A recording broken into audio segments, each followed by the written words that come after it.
আশা করি আপনারা সবাই ভালো আছেন। তো দেখতে আছেন আমি বোলটা পুরো পরিষ্কার পানি দিয়ে ধুয়ে নিছি।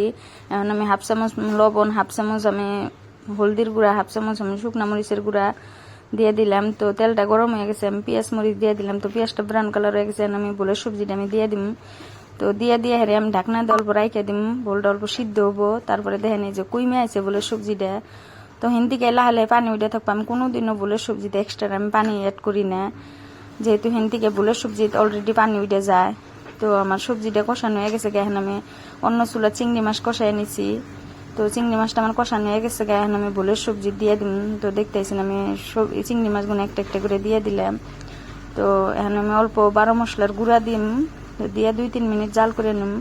তো আশা করি ভিডিওটা আপনার করে ভালো লাগছে। তো প্লিজ বোলের সবজি এরকম করে বানা খাবেন, কোনোদিন এক্সট্রা পানি অ্যাড করবেন না। Thank you. ভিডিওটা প্লিজ সাবস্ক্রাইব করে দেবেন।